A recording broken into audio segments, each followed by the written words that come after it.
sou de uma geração que teve Paulo Freire como um dos grandes ícones, né? Paulo Freire tinha a idade do meu pai, um pouquinho mais. Então, a gente na juventude conheceu ele, num período que ele estava exilado no Chile, etc. E aí, aquela ideia da educação de adultos, a alfabetização de adultos, foi algo que me encantou já no comecinho, antes de ler Pedagogia do Oprimido, por incrível que pareça, foi quando eu li Educação como Prática da Liberdade e Ação Cultural da Liberdade. Eu era estudante de filosofia na época. E aí, como eu sempre achei que as ideias elas fazem sentido quando tem alguma ação prática, nós trabalhávamos com um grupo de jovens na periferia de Porto Alegre, e aí me chamou a atenção que a maioria dos trabalhadores de uma das vilas que a gente trabalhava eu já naquele tempo adotei o conceito de analfabetizados, porque analfabeto seria se você por si mesmo não quer se alfabetizar. Agora, quando é um processo histórico que te exclui, então você é um analfabetizado. E nós tentamos aplicar o método Paulo Freire naquela vila. E fizemos a pesquisa de universo vocabular, fizemos a pesquisa de universo temático, aplicamos o método nos grupos lá, e assim, ó, eu não posso dizer que foi uma maravilha aquilo, mas foi uma experiência muito bonita, feita com muitos jovens que nos acompanharam, e várias daquelas pessoas se alfabetizaram.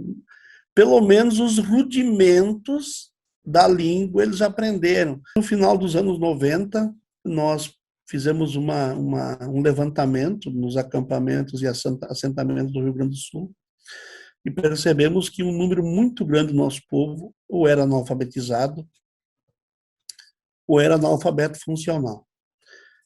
Aí nós nos colocamos como desafio desenvolver um programa, um projeto, a gente chamou na época, de alfabetização de jovens e adultos nos acampamentos e assentamentos da reforma agrária. No ano 90 que a gente começou, formamos uma equipe de monitores, a maioria jovens, e estudamos Paulo Freire de trás para frente, de frente para trás. Eles passaram a dominar o método Paulo Freire e a pedagogia de Paulo Freire e a filosofia de Paulo Freire, o que é mais importante até do que pura e simplesmente o método, porque não é um método mecânico.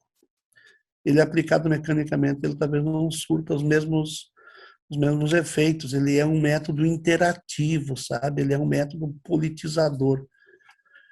E ele é baseado principalmente no debate, na emoção, ele não é só uma coisa racional. Ele era uma pessoa maravilhosa mesmo, viu, gente? Mas tudo que o pessoal diz por aí é pouco, viu? Ele me recebeu carinhosamente, conversou, contei o que estávamos fazendo, levei os documentos que estávamos usando, levei fotos do pessoal trabalhando, levei relatórios da turma, e o homem se encantou, ele ficou assim muito visivelmente emocionado. E aí ele se dispôs a vir, e naquele dia mesmo ele olhou na agenda e disse, olha, tal dia estou saindo do governo Luiz Erundina, não porque eu tenha divergências com o governo, não porque eu esteja em desacordo, mas porque eu acho que a minha missão aqui está cumprida, o que eu tinha que fazer aqui eu fiz. Então eu tenho que voltar a escrever, eu quero voltar a estudar, quero incorporar tudo que eu aprendi aqui no processo da gestão de uma Secretaria Municipal de Educação,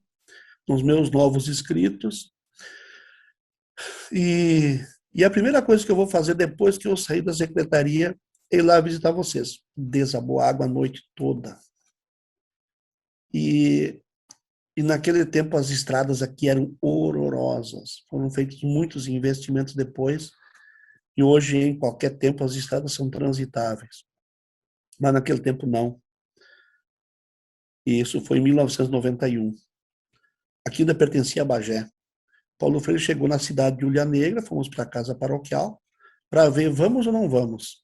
Conseguimos chegar lá no assentamento Conquista da Fronteira ou não conseguimos.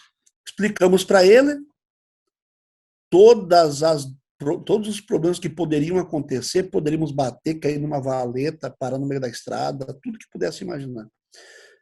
E pedimos para ele, professor, eu perguntei para ele, professor, o senhor está disposto a arriscar? Aí ele disse uma frase que eu considero emblemática. Eu considero para mim a maior síntese do pensamento Paulo Freire. Eu só lamento que essa frase não esteja ainda em nenhum lugar, nenhum livro, nenhum texto, etc. Paulo Freire respondeu assim, olhou para nós e disse o seguinte: como é que eu, respondeu perguntando e afirmando, como é que eu, que escrevi a pedagogia do oprimido, não vou lá onde os oprimidos escrevem a sua pedagogia? E embarcamos no carro e viemos. E chegamos. Chegamos, almoçamos, fizemos o ato. Foi um ato lindo, lindo, lindo, lindo. Uma coisa emocionante. Até hoje a gente tem muita recordação bonita. Aí ele fez uma reunião com os monitores, conversou um tempo longo com os monitores, todos aqueles jovens ali, sabe, tinham estudado aquele homem, estavam vendo ele na sua frente, né?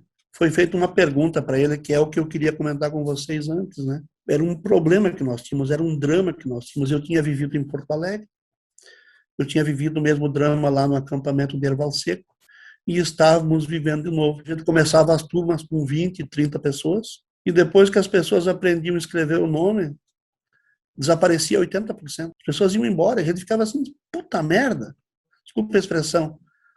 Justamente agora que eles estão aprendendo a dominar a língua, eles caem fora, eles desaparecem. Nós estamos errando no método, nós falamos isso e pedimos para o Paulo Freire, onde é, os jovens pedindo para o Paulo Freire, professor, onde é que estamos errando que as pessoas não ficam? E o Paulo Freire respondeu o seguinte: vocês não estão errando em nada. Vocês fizeram o trabalho de vocês. Ele perguntou: alguém de vocês já viu como um analfabeto é tratado quando chega num lugar e alguém grita: traz de lá a almofada com tinta, porque chegou mais um daqueles? Vocês sabem o que é humilhação de não saber escrever o nome? E quando a pessoa conseguiu aprender a escrever o nome, ele virou outra pessoa. E talvez o objetivo dele era não passar mais essa humilhação.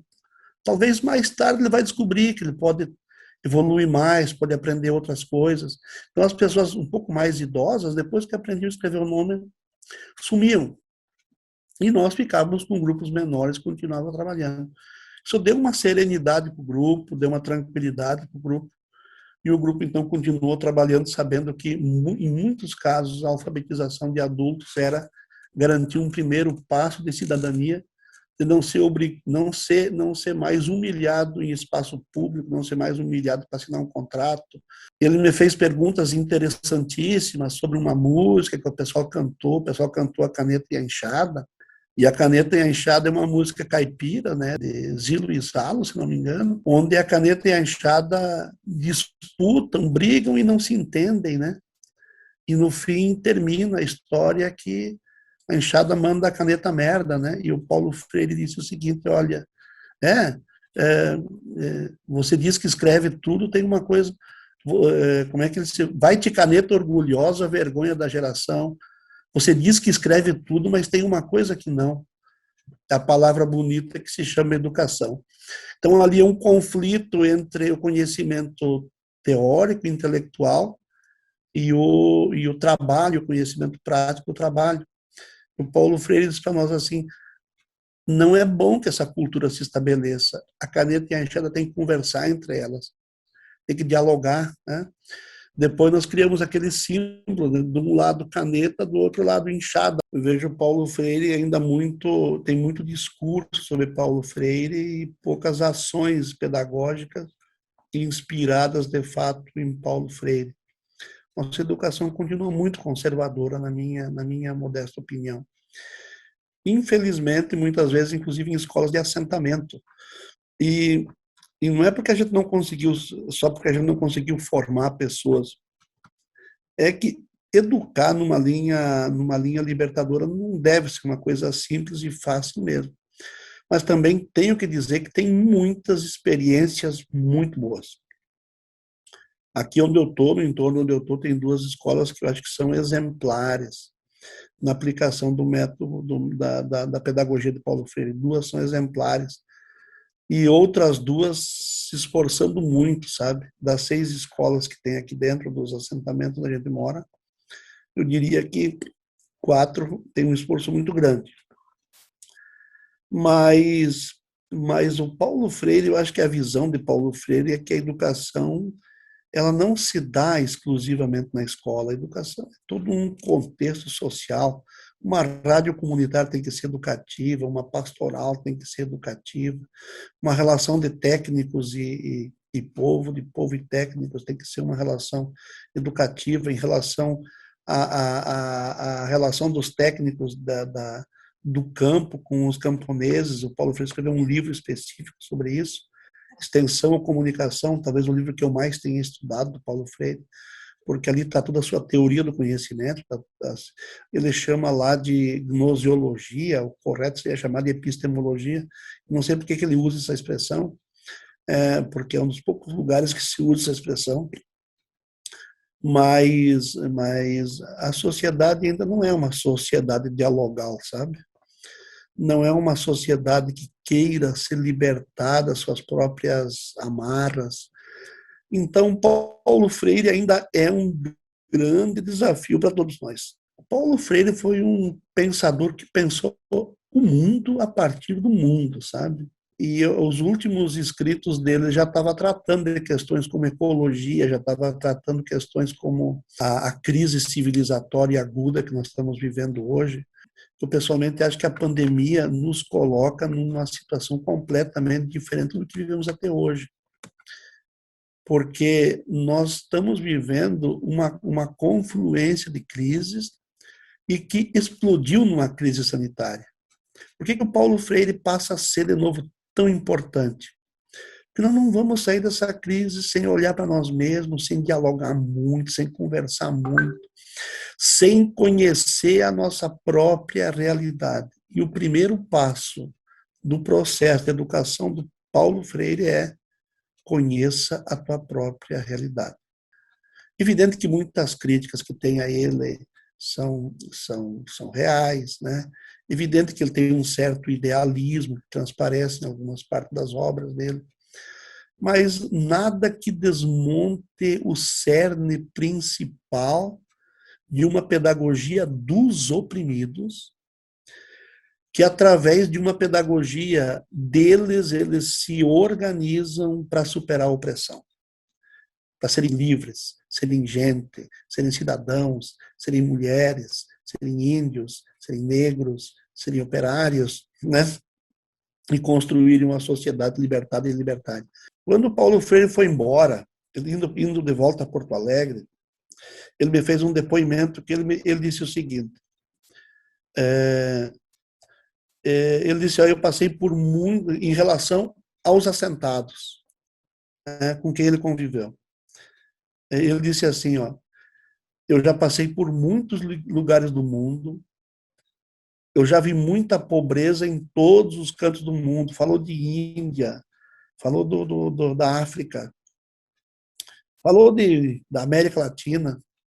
Ele disse assim: mas em lugar nenhum do mundo eu vi pessoas pobres com tanta dignidade como no assentamento que eu encontrei aqui. Pessoas pobres de cabeça erguida. E aí ele disse que essa é uma das maiores contribuições do MST eu não me lembro que palavra ele usou, para civilizar o país, para mudar esse país, eu não recordo. Mas que ele falou isso: pobreza vivida com dignidade. A gente vê que eles são pobres. A gente vê que eles têm carências muito grandes. Eles aprenderam a andar de cabeça erguida. É uma pobreza vivida com dignidade. E eu disse assim: o senhor é um pouco culpado disso, falei para ele, porque isso que a gente sempre procurou viver.